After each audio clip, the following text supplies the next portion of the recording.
Hello friends, welcome to my channel. Picture अभी बाकी है और इन वीडियो में हम एक्सप्लेन करते हैं दुनिया में बनी कुछ अच्छी मूवीज को।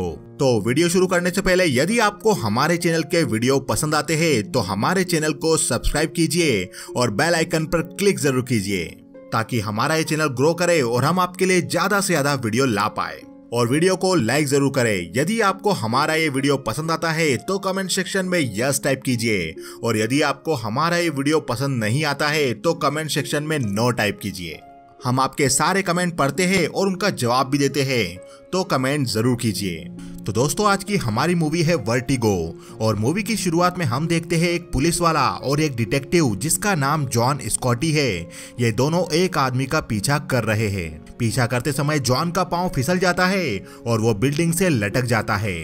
बिल्डिंग से नीचे देखते समय जॉन घबरा रहा था, वो डर रहा था। तभी वो पुलिस वाला जॉन को हाथ देता है ऊपर खींचने के लिए, पर वो पुलिस वाला खुद ही बिल्डिंग के ऊपर से फिसलकर नीचे जा गिरता है और वो पुलिस वाला मर गया था। ये देखकर जॉन और घबरा रहा था और उससे नीचे देखा नहीं जा रहा था। आगे हम देखते हैं कि जॉन एक लड़की के साथ है और इस लड़की का नाम मिज वुड है। मिज जॉन से प्यार करती थी पर जॉन मिज को अपनी अच्छी दोस्त समझता था। मिज जॉन से बातें करते हुए पूछती है, तो अब आगे तुम्हारा क्या प्लान है लाइफ को लेकर? अब तो तुम पुलिस फोर्स भी छोड़ चुके हो। जॉन बोलता है, मैं अब ये सब काम छोड़ दूंगा क्योंकि मुझे ऊंचाई से डर लगने लगा है। मुझे एक्रोफोबिया है। मैं रात में उठता हूँ और मुझे वही आदमी ऊपर से नीचे गिरता हुआ दिखाई देता है। वो आदमी मुझे बचाने की कोशिश कर रहा था पर वो खुद मर गया। मिज बोलती है, उसमें तुम्हारा कोई कसूर नहीं था, तुम अपना काम क्यों छोड़ रहे हो? जॉन बोलता है, अब बस मैं आजाद रहना चाहता हूँ। मिज से बातें करते समय जॉन खिड़की से नीचे देख लेता है और ऊंचाई से देखते समय वो वापस घबराकर बेहोश हो जाता है। तो दोस्तों, उस घटना के बाद जॉन को एक्रोफोबिया हो गया था। एक्रोफोबिया एक तरह का फोबिया है जिसमें इंसान ऊंचाई से नीचे देखने पर घबरा जाता है, वो डरने लगता है। और यही फोबिया जॉन को हो गया था, वो ऊंचाई से डरने लगा था। आगे जॉन अपने एक दोस्त गेविन एलेस्टर से मिलने जाता है और जॉन गेविन से पूछता है, तुम्हें ये जहाज निर्माण का काम कैसे मिला? गेविन बोलता है, मेरी शादी के बाद मेरी वाइफ की फैमिली में ऐसा कोई नहीं था जो इन सब कामों को देख सके, तो मैंने डिसाइड किया कि मैं इस बिजनेस को देखूंगा। मुझे यहाँ पर आए हुए 1 साल बीत चुका है। मैंने सुना है तुमने तुम्हारा काम छोड़ दिया है।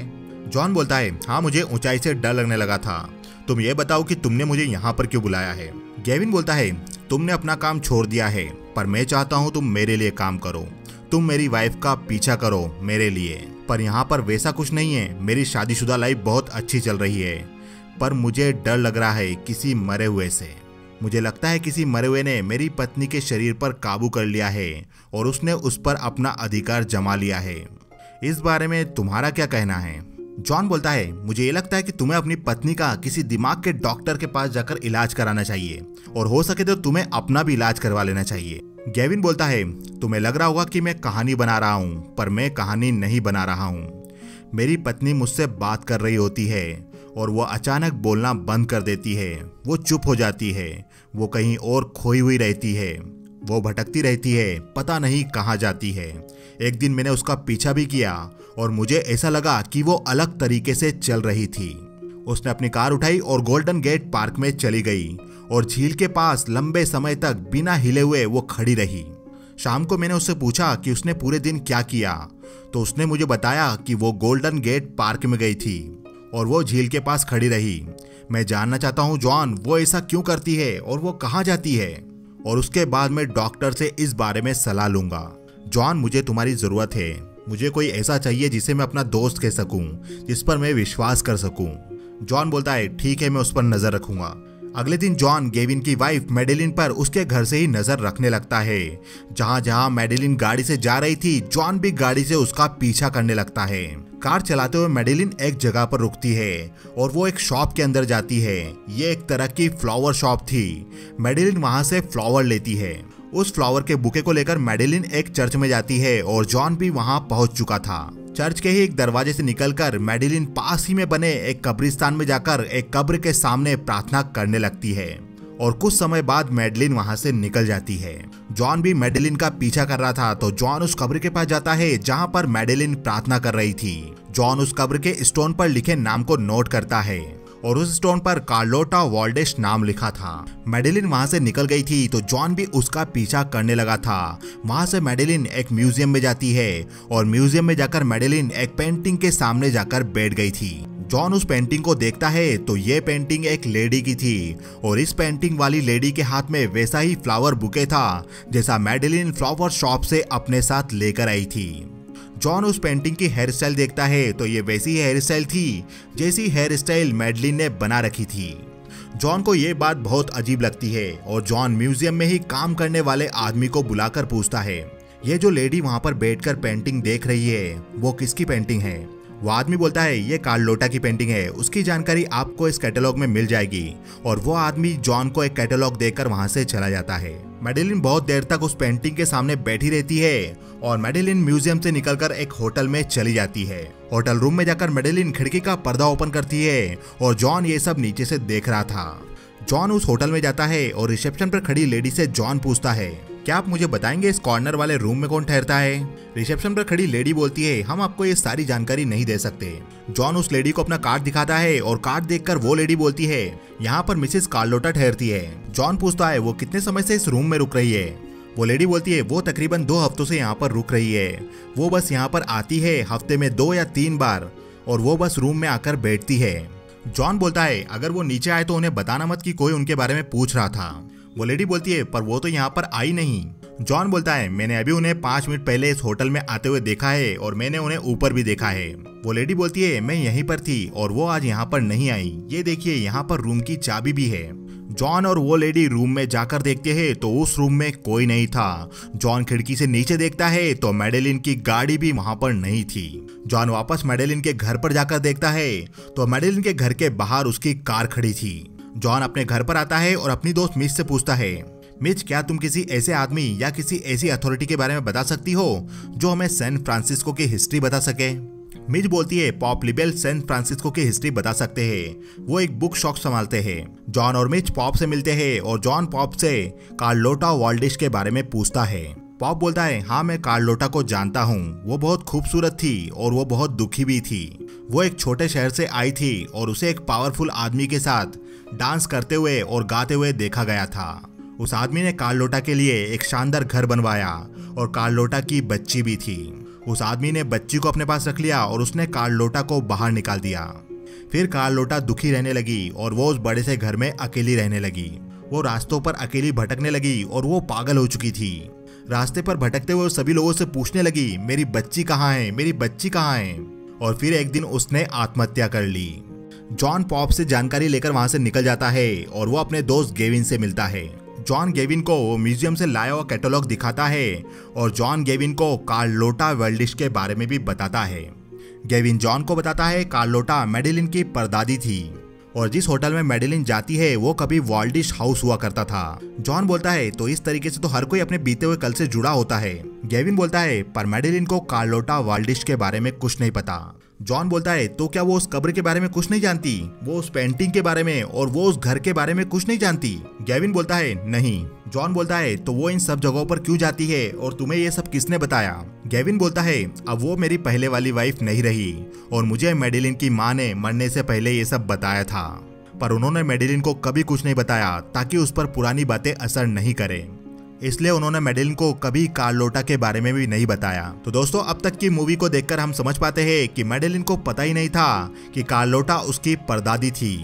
फिर भी मैडेलिन कार्लोटा की कब्र पर जाती थी, म्यूजियम में जाकर घंटों तक कार्लोटा की पेंटिंग को निहारती थी। अगले दिन जॉन फिर से मैडेलिन का पीछा करता है। मैडेलिन फिर से उस म्यूजियम में जाती है और वहां पर उस पेंटिंग को निहारती है और उसके बाद मैडेलिन समुद्र किनारे जाती है। थोड़ी देर समुद्र किनारे खड़े रहने के बाद मैडेलिन समुद्र में छलांग लगा देती है।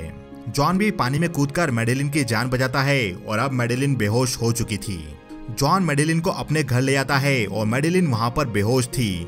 तभी फोन की घंटी बजती है जिससे मैडेलिन को होश आ जाता है। जॉन फोन उठाता है तो ये फोन गेविन का था और गेविन मैडेलिन से जॉन के बारे में पूछ रहा था। जॉन बोलता है वो अब ठीक है और मैं तुमसे बाद में बात करूंगा। जॉन मैडेलिन से बोलता है क्या तुम ठीक हो, तुम ये कपड़े पहन लो, और ऐसा बोलकर जॉन बाहर चला जाता है। मैडेलिन कपड़े पहनकर बाहर आती है और मैडेलिन जॉन से पूछती है मैं किनारे पर थी और तब मैं समुद्र में गिर गई, क्या तुमने मुझे बचाया। जॉन बोलता है, हाँ मैंने तुम्हें बचाया, क्या तुम्हें उस बारे में कुछ याद है? मैडेलिन बोलती है, नहीं मुझे कुछ याद नहीं। जॉन बोलता है, आप इस घटना से पहले शाम को कहाँ थी?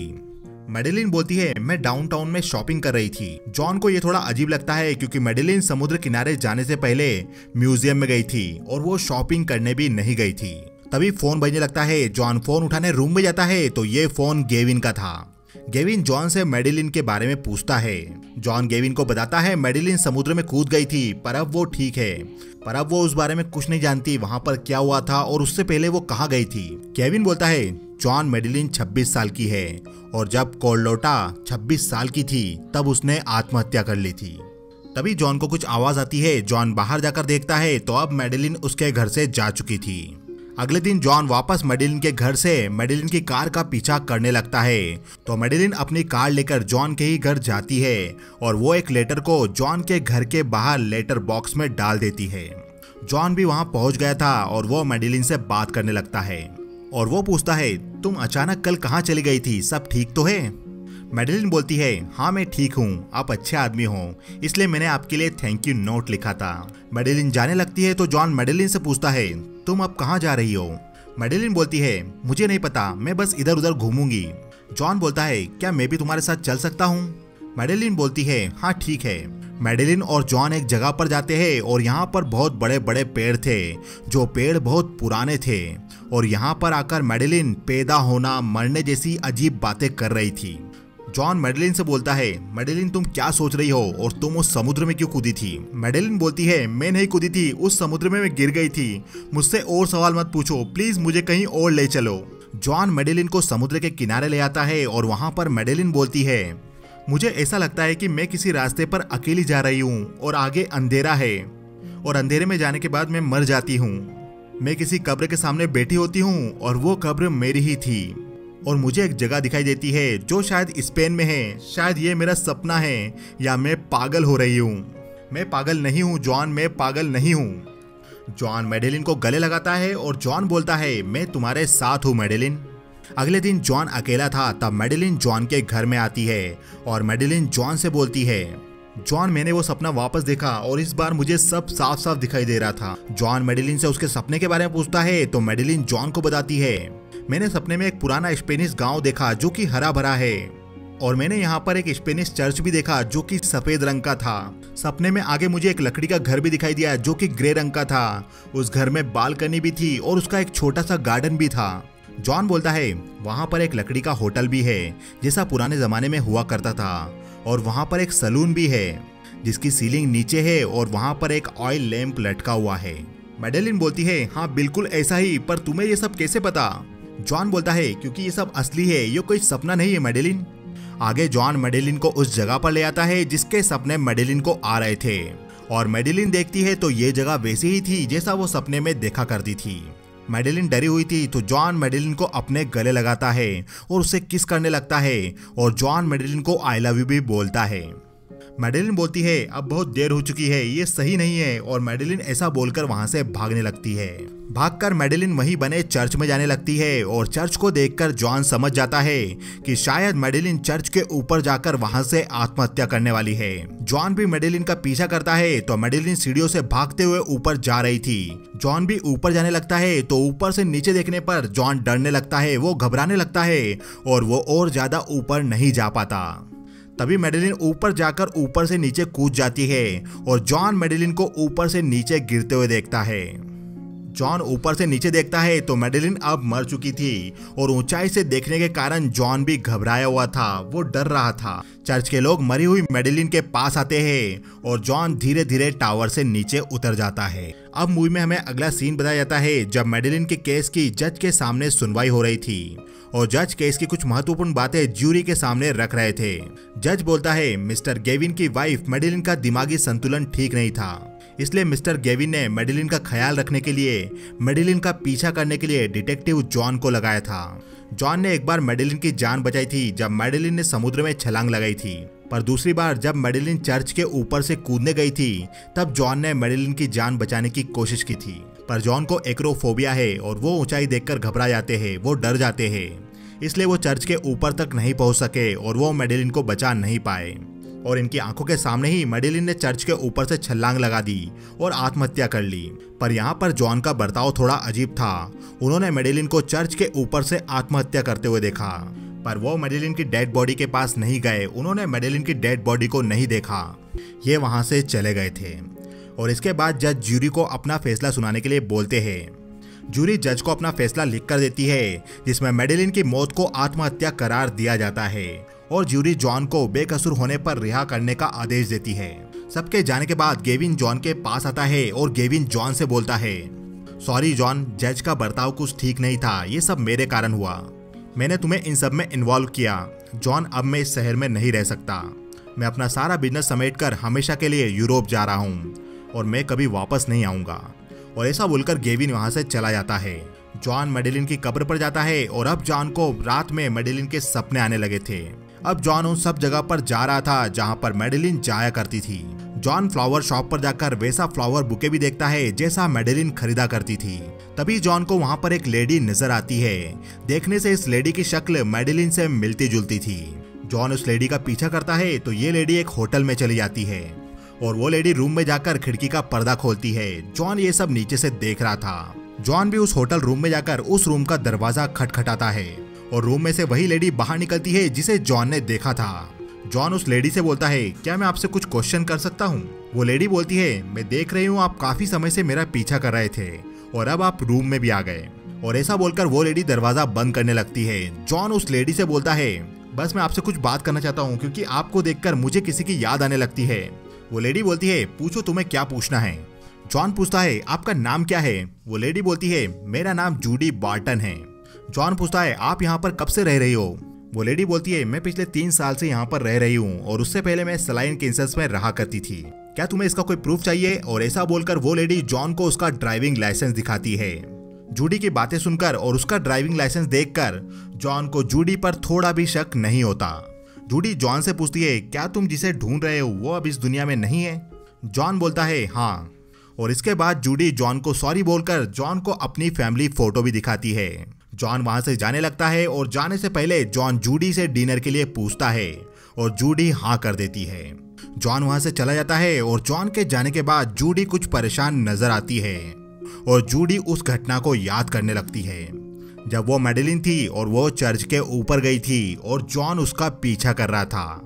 मैडेलिन ऊपर जाती है तो वहां पर गेविन भी खड़ा था एक लेडी के साथ और वो लेडी मर चुकी थी। गेविन उस लेडी को नीचे फेंक देता है और गेविन मैडेलिन का मुंह बंद कर देता है ताकि वो चिल्लाए नहीं। और जॉन एक लेडी को गिरते हुए देखता है जिसने मैडेलिन जैसे कपड़े पहन रखे थे। जॉन को लगता है कि मैडेलिन ने ही आत्महत्या कर ली है, पर मैडेलिन ने आत्महत्या नहीं की थी। गेविन ने किसी और लेडी को ऊपर से नीचे फेंक दिया था और जूडी ही मैडेलिन थी, इसलिए वो ये सब याद कर रही थी। जूडी अपना सामान पैक कर कर कहीं जाने लगती है, पर जूडी जॉन के बारे में सोचकर रुक जाती है और जूडी जॉन के लिए एक लेटर लिखती है। जूडी उस लेटर में लिखती है, डियर जॉन, तुमने मुझे ढूंढ लिया पर मैं यहाँ से जा रही हूँ। तुम भी मुझे खोजना बंद करो और शांति से अपना जीवन जियो। तुम अपने आप को इन सब में गुनाहगार मत मानो, तुम तो एक विक्टिम हो और मैं ही वो कारण थी जिसके कारण तुम विक्टिम बने। गेविन ने अपनी पत्नी का मर्डर प्लान किया था और उसने उसके लिए मुझे चुना क्योंकि मैं उसकी बीबी की तरह दिखती थी। गेविन ने मुझे उसकी पत्नी की तरह कपड़े पहनने के लिए दिए। गेविन ने मुझे उसकी पत्नी की ज्वेलरी भी दी। ये बहुत ही सेफ था क्योंकि गेविन की पत्नी इस शहर में कम ही रहती थी। उसने तुम्हें इस सुसाइड का विटनेस बनाया ताकि ये साबित हो सके मैडेलिन ने आत्महत्या की थी। मैडेलिन कार्लोटा की तरह आत्महत्या करना चाहती थी। गेविन तुम्हारे एक्रोफोबिया के बारे में जानता था। उसे पता था तुम चर्च के ऊपर नहीं चढ़ पाओगे क्योंकि तुम्हें ऊंचाई से डर लगता है। उसने ये सब बहुत अच्छे से प्लान किया। उसने इस प्लान में कोई गलती नहीं की, बस मैंने एक गलती की। मैं तुमसे प्यार करने लगी और मैं अभी भी तुमसे प्यार करती हूँ। ये लेटर लिखकर जूडी सोचने लगती है और वो इस लेटर को फाड़ देती है और जूडी जॉन के साथ डिनर पर जाने के लिए तैयार होती है। जूडी जॉन के साथ डिनर पर जाती है और डिनर से आने के बाद जॉन जूडी को उसके रूम में छोड़ता है और जॉन जूडी से बोलता है, जूडी मैं तुम्हारे साथ और समय बिताना चाहता हूँ, क्या तुम मुझे कल सुबह मिलोगी? जूडी बोलती है ठीक है और जॉन वहां से चला जाता है। जूडी जॉन से प्यार करती थी तो वो जॉन की बातों में आ गई थी। जूडी और जॉन दोनों एक साथ बहुत समय बिताने लगे। एक दिन जॉन जूडी को कपड़े की शॉप पर ले आता है और जॉन वहाँ पर जूडी के लिए बहुत से कपड़े देखता है, पर जॉन को वहाँ पर जूडी के लिए कोई भी कपड़े पसंद नहीं आते। जॉन वहाँ खड़ी शॉप ऑनर को एक सूट के बारे में बताने लगता है और जॉन यहाँ पर वैसा ही सूट मांग रहा था जैसा मैडेलिन पहना करती थी। ये सुनकर जूडी जॉन से बोलती है, तुम मेरे लिए वैसे कपड़े क्यों ढूंढ रहे हो जैसे वो पहना करती थी, जिसे तुम ढूंढ रहे थे। मैं ये सब नहीं पहनूंगी। जॉन जूडी को मनाता है और शॉप ऑनर जॉन को वैसा ही सूट दिखाती है जैसा मैडेलिन पहना करती थी। जूडी जॉन की बात मान जाती है और जूडी अपने बाल भी कलर करवा लेती है और जूडी मैडेलिन जैसे कपड़े भी पहन लेती है। और अब जूडी जॉन के सामने आती है तो जॉन को जूडी हूबहू मैडेलिन जैसी लग रही थी। जॉन जूडी को गले लगाता है। आगे जॉन जूडी को अपने साथ डिनर पर ले जाने वाला था और जूडी तैयार हो रही थी। जूडी जॉन को नेकलेस पहनाने को बोलती है और जॉन उसे नेकलेस पहनाता है। जॉन उस नेकलेस को मिरर में देखता है तो ये नेकलेस वैसा ही था जैसा कार्लोटा ने अपनी पेंटिंग में पहन रखा था, जिसे मैडेलिन भी पहना करती थी। और इसे देखकर जॉन को शक होता है कि जूडी ही मैडेलिन हो सकती है। जॉन जूडी को अपने साथ उस जगह पर ले आता है जहां पर मैडेलिन ने आत्महत्या की थी। जॉन उस चर्च के पास अपनी गाड़ी रोकता है और जॉन बोलता है, बस मैं एक बार अपने बीते हुए कल में वापस जाना चाहता हूँ। यहाँ पर मैडेलिन मरी थी। जॉन जूडी को अपने साथ उस चर्च में ले जाने लगता है, पर जूडी डर रही थी, वो ऊपर नहीं जाना चाह रही थी। ऊपर जाते समय ऊंचाई देखकर जॉन को डर लग रहा था, फिर भी वो जूडी को ऊपर ले जा रहा था। और जॉन जूडी से बोलता है, तुम्हें याद है वो नेकलेस मैडेलिन जो तुमने पहन रखा है? मुझे ये नेकलेस अभी तक याद है। जॉन जूडी को मैडेलिन बुलाता है, इसलिए जूडी नीचे जाने की कोशिश करती है, पर जॉन जबरदस्ती जूडी को ऊपर ले जाता है। और ऊपर जाने के बाद जॉन बोलता है, तुम उस दिन जानती थी मैं चर्च के ऊपर नहीं आ पाऊंगा। उस दिन तुम्हारे साथ ऊपर कौन था? उस दिन ऊपर कौन था जब तुम ऊपर गई थी? गेविन और उसकी पत्नी? जूडी बोलती है, हाँ गेविन और उसकी पत्नी वही थे। जॉन बोलता है, तो उस दिन वो गेविन की वाइफ थी जो मरी थी, गेविन की असली पत्नी तुम नहीं। वो तब जिंदा थी या मर गई थी? जूडी बोलती है, गेविन ने उसकी गर्दन तोड़ दी थी उसे फेंकने से पहले। जॉन बोलता है, और तुम गेविन की वाइफ जैसा दिखने के लिए वैसे कपड़े पहनने लगी, वैसी ज्वेलरी पहनने लगी, वैसी हेयर स्टाइल रखने लगी। और उस दिन तुम समुद्र में भी कूदी थी क्योंकि तुम तैरना जानती थी। बताओ ये सब तुमने क्यों किया? जूडी बोलती है, ये सब मैंने पैसों के लिए किया, पर मैं तुमसे सचमुच प्यार करती हूँ। और ऐसा बोलकर जूडी जॉन के गले लग जाती है। तभी जूडी को जॉन के पीछे एक काला साया नजर आता है। इसे देखकर जूडी डर जाती है और वो अपने कदम पीछे बढ़ाती है, जिसके कारण जूडी ऊपर से नीचे गिर जाती है और अब जूडी मर गई थी। जॉन और जूडी का शोर सुनकर ऊपर नन आई थी और जिसका साया देखकर जूडी डर गई थी। और यह मूवी यहीं खत्म हो जाती है। तो दोस्तों ये सारी प्लानिंग गेविन की थी। गेविन को अपनी पत्नी से छुटकारा पाना था और वो ये चाहता था कि उसकी पत्नी की हत्या आत्महत्या लगे, इसलिए उसने ये सब प्लान किया। चूंकि गेविन की पत्नी शहर में ज्यादा नहीं रहती थी, इसलिए गेविन ने अपनी पत्नी जूडी को मैडेलिन जैसे कपड़े पहनने के लिए बोला था। और जूडी मैडेलिन जैसी दिखती भी थी, इसलिए जूडी मैडेलिन की जिंदगी जीने लगी। फिर गेविन ने जॉन को मैडेलिन यानी जूडी के पीछे लगाया, ये बोलकर कि उसकी पत्नी पर किसी मरे हुए इंसान ने काबू कर लिया है और वो अजीब अजीब हरकतें करने लगी है। जॉन मैडेलिन का पीछा करता है और मैडेलिन यानी जूडी कार्लोटा की पेंटिंग के सामने घंटों बैठा करती थी, उसकी कब्र पर भी जाती थी और वो समुद्र में भी कूदी थी, ताकि जॉन को ये लगे कि मैडेलिन की मानसिक हालत सचमुच ठीक नहीं है। गेविन को पता था कि जॉन ऊंचाई पर नहीं चढ़ सकता क्योंकि उसे एक्रोफोबिया है और गेविन अपनी पत्नी को मारकर ऊंचाई से फेंक देता है, जिससे जॉन को लगता है कि मैडेलिन ने आत्महत्या कर ली है और उसे इस बात का शक भी नहीं होता। तो दोस्तों आपको ये वीडियो कैसा लगा हमें बताइए कमेंट सेक्शन में। यदि आपको ये वीडियो अच्छा लगा तो यस टाइप कीजिए और वीडियो अच्छा नहीं लगा तो नो टाइप कीजिए। वीडियो को लाइक कीजिए, चैनल को सब्सक्राइब कीजिए और बेल आइकन पर क्लिक जरूर कीजिए, क्योंकि पिक्चर अभी बाकी है मेरे दोस्त।